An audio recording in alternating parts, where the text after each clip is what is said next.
ඒ දාපු hard work එකට සතුටු වෙනවා. ඒ වගේම ලහිරුව මතක් කරන්න ඕනේ. එයාගෙන් ලොකු සපෝට් එකක් හම්බුණා. මම හිතන්නේ මේට වඩා හතුරු වෙන්න තිබ්බා. තව ලකුණු අඩුවෙන් ඕල් අවුට් ගන්න හම්බුණා. අසිත ගාල්ලේ පිච් එකට වඩා වැඩි බවුන්ස් එකක් තිබුණා SSC පිච් එකේ. මේක කොහොමද ඔයා මේ කන්ඩිෂන් එක යූස් කළේ? විකට් 4ක් ගත්තා. විකට් 5 අවස්ථා කීපකදී මිස් වුණා. මොනවාද ඔයා කරපු අලුත් දේවල් සහ කොහොමද මේ කන්ඩිෂන් වලට ඇඩ්ජස්ට් වුනේ? ලොකු වෙනස්කම් කරේ නෑ. ඇත්තටම ගාල්ලේ විකට් එකත් එක ගත්තාම ළඟ වගේ තිබුණේ. ඒ වගේම වෙනස්කම් කියන්නේ පොඩ වැඩිපුර පේෂන්ස් එකෙන් බෝල් කරා. මොකද බැට්ස්මන්ලාට හොඳ විකට් එකක් මේක. ඒක නිසා පේෂන්ස් එකෙන් බෝල් කරා. ඒක තමයි ලොකු දෙයක් උනේ. අස්තෝය 4 විකට් හෝල්ස් එකක් කරන් තිනවා දැන් මේ සීරීස් එකේ. පහුගිය ටිකේ ලංකාවට ටෙස්ට් තරඟ තිබුණේ නැහැ.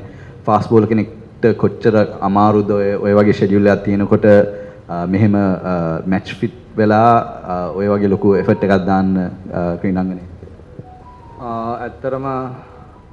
ඒක ඇත්තටම අමාරුයි. මොකද අපිට අවුරුද්දක් ක්‍රිකට් තිබුණේ නැහැ, ටෙස්ට් ක්‍රිකට්. හැබැයි වුණාට අපිට NSL 4-day games තිබුණා, ක්ලබ් games තිබුණා. ඒක නිසා අපිට ඒකට හැඩ ගැහෙන්න තරම් ක්‍රිකට් තිබුණා ලංකාව ඇතුලේ. ඒ වගේම ට්‍රේනින් වලදී අපි ගොඩක් ස්පෙල්ස් කඩ බෝල් කරනවා. මම හිතන්නේ ඒකෙන් තමයි අපිට මේකට හැඩ ගැහෙන්න පුළුවන් වුණේ. ICC එකෙන් 125ක් අර ජයස්වාල් එක්ක වෙන වෙච්ච සිද්ධියත් එක පොඩි ෆයින් එකක් ඇවිල්ලා තියෙනවා. ඒකේ කියන්නේ දෙන්නම එක සමාන මේකක් කියලා ඒකේ ඔළුව වැදුන එක දෙන්නම එක විදිහට බ්ලේම් එක ගන්න ඕනේ කියලා. කොහොමද ඔයා මේ සිද්ධිය දැක්කේ? ඒක ඒ වෙලාවේ හදිස්සි වුණ දෙයක්. ඉතින් ඒක ආය මැච් රෙෆරි ඩිසිෂන් එකක් දීලා තියෙනවා. ඒක මම පිළිගත්තා. ඒක එහෙම කරුණා. අසිත දැන් ශ්‍රී ලංකා ටෙස්ට් පන්දු යවන්නන්ගේ ඔයා තමයි විශේෂයෙන්ම ප්‍රධානතම පන්දු යවන්න. ටෙස්ට් තරඟයකට එද්දී මොන වගේ ප්ලෑන් එකක් එක්කද ඔයා එන්නේ? කොච්චර වගකීමක් ඔයාට මේ පන්දු යවන්න විදියට තියෙනවද ටෙස්ට් තරඟයක? අපි ඇත්තටම ටීම් එකක් විදිහට හොඳට ප්ලෑන් කරනවා. මම ලොකු ප්‍රෙෂර් එකක් දාගන්නේ නැහැ. මම මේන් බෝලර් කියලා. ඒක මම දාගන්නවා. ඒකට මට අමාරුයි ඇත්තටම ගේම් එකේ. අපි බෝලින් ඇටැක් එකක් විදිහට හොඳට ප්ලෑන් කරනවා. බැට්ස්මන්ලා අවුට් කරන්නේ කොහොමද? යාලා වීක්ස් පොයින්ට් මොනවාද? ඒ වගේ එහෙම ප්ලෑන් කරන ඒනොත් මම ලොකු ප්‍රෙෂර් එකක් දාගන්නේ නැහැ මගේ පැත්තට. අසිත දැන් මේ ටෙස්ට් තරඟවලදී ධනංජය කිව්වා වේග පන්දු යවන්නන් වැඩිපුර කඩළු ලබා ගන්නවා නම් ශ්‍රී ලංකාවේ තනතිරුවලදී ඒක අපිට පිටරටදිත් සෑහෙන වැදගත් වෙනවා කියලා. ඔයා හිතනවද දැන් අපේ වේග පන්දු යවන්නන්ට ප්‍රමාණවත් තරම් පන්දු වාර ප්‍රමාණයක් ලැබෙනවා කියලා? විශේෂයෙන් අපි ගාල්ලේ ගත්තොත් එක පන්දු යවන්නෙක් විතරයි ගොඩක් වෙලාවට වැඩිපුර පන්දු යවන්නේ. සහ ඒක මේ හීට් එකත් එක්ක මේ කන්ඩිෂන්ස් එක්ක කොයි වගේ අමාරුද? එක දිගට පන්දු වාර සාමාන්‍යයෙන් 4ක් තමයි යවන්නේ. ඊට වඩා යවන එක කොයිතරම් අමාරුද? ඒ සඳහා සූදානම් වෙන්නේ කොහොමද පන්දු යවන්නෙක් විදිහට?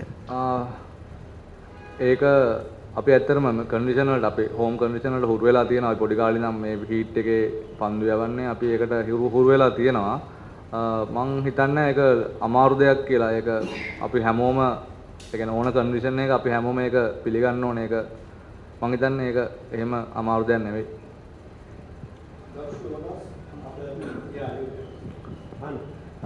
අසිත ඔයා කඩුළු 100ක් ගන්න දැන් ළඟයි. මම හිතන්නේ තව 3යි 4යි අවශ්‍ය ඒ සංඛ්‍යාවට යන්න. මොකද්ද ඉස්සරහට තියෙන කොයි වගේ ඉලක්කද තියෙන්නේ කරියර් එකේ? කොයි වගේ දෙයක්ද දැන් නැති දේවල් කොයි වගේ දෙයක්ද ඇඩ් කරන්න බලන්නේ වගේ බෝලිං වලට? කරියර් එකේ කියන්නේ ලොකු ප්ලෑන්ස් නෑ. වැඩිපුර මැච් දිනවන්න තමයි මම රටට මැච් දිනවන්න තමයි ගොඩක් ફોකස් කරන්නේ. මගේ කියලා වෙනම ප්ලෑන්ස් නැහැ. මම ගොඩක් ඇත්තට මම වැඩිපුරම හිතන්නේ ටීම් එක කොහොමද දිනවන්නේ කියලා මගේ පැත්තේ. මම ඒක තමයි වැඩිපුර හිතන්නේ. අසිත දෙවන දිනේ නිමාවනට ශ්‍රී ලංකාව ටිකක් තරමක අසීරු අඩියක ඉන්නේ. කඩළු 8ක් තිබෙනවා. ලකුණු 495ක් පස්සෙන් ඉන්නේ. කණ්ඩායමක් විදියට කොහොමද ඉදිරියට යන්න බලාපොරොත්තු වෙන්නේ මේ ටෙස්ට් තරඟයේදී? අපිට ඇත්තටම හොඳ බැටින් ලයින් අප් එකක් ඉන්නවා. මම හිතනවා විකට් එක හොඳයි. තාම හොඳයි විකට් එක බැට්ස්මන්ලාට. මම හිතනවා මේ ස්කෝර් එක අපේ බැට්ස්මන්ලාට එකතු වෙලා ගහයි කියලා මම හිතනවා ඒක. අසිත මොඩර්න් ටෙස්ට් එකේදී අපි දකිනවා ගොඩක් ලෝඩ බැටර්ස්ලා ටිකක් ලකුණු වැඩිපුර රැස් කරන්න උත්සාහ කරනවා. එතකොට අපේ පසුපෙළ පිතිකරුවන් විදිහට ඔයාලා කොයි විදිහටද බැටිං සම්බන්ධයෙන් අවධානයක් යොමු කරලා තියෙන්නේ? සම්බන්ධයෙන් කණ්ඩායමක් විදිහට කතා වෙලා තියෙනවද?